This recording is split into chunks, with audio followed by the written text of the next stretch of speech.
আজকে আমাদেরকে জাতীয়তাবাদ আজকে আমাদেরকে কাঁটাতারের মধ্যে আবদ্ধ করে রাখছে, যার দরুন আজকে আমাদের শুধু মিছিল মিটিং ছাড়া আমাদের কোনো সামর্থ্য নাই। আমাদের যে মা বোনদের ইজ্জত রক্ষা করা আমাদের দায়িত্ব। আজকে মায়ানমারের দিকে তাকায় দেখেন, আজকে কাশ্মীরে দেখেন, আজকে ভারতের মধ্যে দেখেন, আজকে মুসলিম মা বোনদেরকে কিভাবে নির্যাতিত করতেছে। ঘরের মধ্যে আইসা হিন্দুত্ববাদীরা দর্শন করতেছে, ঘরের মধ্যে আইসা তাদেরকে জোরপূর্বক তুলে নিয়ে যাচ্ছে। আপনি মায়ানমারের দিকে দেখেন, বুদ্ধরা মুসলমানদেরকে নির্মূল করে দিচ্ছে। আজকে আমাদেরকে জাতীয়তাবাদ আজকে আমাদেরকে কাঁটাতারের মধ্যে আবদ্ধ করে রাখছে, যার দরুন আজকে আমাদের শুধু মিছিল মিটিং ছাড়া আমাদের কোনো সামর্থ্য নাই। আজকে আমাদের সামর্থ্য নাই যে আজকে ভারত নয়, আমার চট্টগ্রামের মধ্যে যখন, আমার বাংলাদেশের মধ্যেই যখন হিন্দুত্ববাদীরা আমার মা বোনদের ইজ্জতকে হরণ করে, আমার মা বোনদের ইজ্জতকে হরণ করে, তাদের বিরুদ্ধে প্রতিবাদ করার সামর্থ্য নাই। কেন? সামর্থ্য থাকলেও আজকে প্রশাসন, আজকে এই ফ্যাসিস্ট প্রশাসন আজকে আমাদেরকে এভাবে কঠোরভাবে শিকল দিয়ে আবদ্ধ করে রাখছে। আজকে আপনি আপনার বোনের, আপনার মায়ের ইজ্জত হেফাজতের জন্য যাবেন, আজকে আপনাকে কারাগারের মধ্যে নিক্ষিপ্ত করবে। আজকে আপনি যাবেন আপনার মা বোনের ইজ্জত হেফাজত করার জন্য, আজকে আপনার বুকের মধ্যে গুলি মারা হবে। কেন এই ব্যবস্থা? আজকে যদি রসুলের আদর্শ অনুকরণ করতাম তাহলে এই অবস্থা হতো না, শিবিরে পৌঁছাতে পারবে।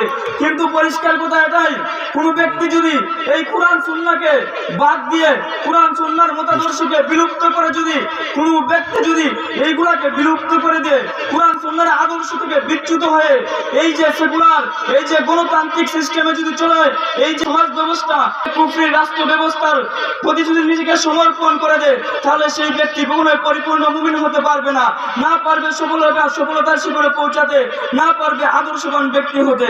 আদর্শবান ব্যক্তি হওয়ার জন্য সর্বপ্রথম শর্ত হচ্ছে সেটা হচ্ছে রসুলের ইত্তেবা।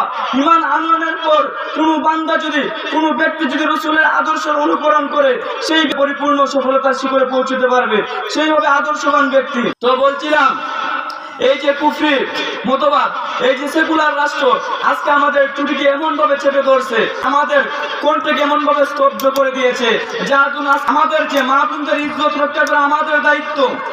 আজকে মায়ানমারের দিকে তাকায় দেখেন, আজকে কাশ্মীরে দেখেন, আজকে ভারতের মধ্যে দেখেন, আজকে মুসলিম মা বোনদেরকে কিভাবে নির্যাতিত করতেছে। ঘরের মধ্যে আইসা হিন্দুত্ববাদীরা দর্শন করতেছে, ঘরের মধ্যে আইসা তাদেরকে জোরপূর্বক তুলে নিয়ে যাচ্ছে। আজকে আপনি মায়ানমারের দিকে দেখেন, বুদ্ধরা মুসলমানদেরকে নির্মূল করে দিচ্ছে। আজকে আমাদেরকে জাতীয়তাবাদ আজকে আমাদেরকে কাঁটাতারের মধ্যে আবদ্ধ করে রাখছে, যার দরুন আজকে আমাদের শুধু মিছিল মিটিং ছাড়া আমাদের কোনো সামর্থ্য নাই। আজকে আমাদের সামর্থ্য নাই যে আজকে ভারত নয়, আমার চট্টগ্রামের মধ্যে যখন, আমার বাংলাদেশের মধ্যেই যখন হিন্দুত্ববাদীরা আমার মা বোনদের ইজ্জতকে হরণ করে, আমার মা বোনদের ইজ্জতকে হরণ করে, তাদের বিরুদ্ধে প্রতিবাদ করার সামর্থ্য নাই। কেন? সামর্থ্য থাকলেও আজকে প্রশাসন, আজকে এই ফ্যাসিস্ট প্রশাসন আজকে আমাদেরকে এভাবে কঠোরভাবে শিকল দিয়ে আবদ্ধ করে রাখছে। আজকে আপনি আপনার বোনের, আপনার মায়ের ইজ্জত হেফাজতের জন্য যাবেন, আজকে আপনাকে কারাগারের মধ্যে নিক্ষিপ্ত করবে। আজকে আপনি যাবেন আপনার মা বোনের ইজ্জত হেফাজত করার জন্য, আজকে আপনার বুকের মধ্যে গুলি মারা হবে।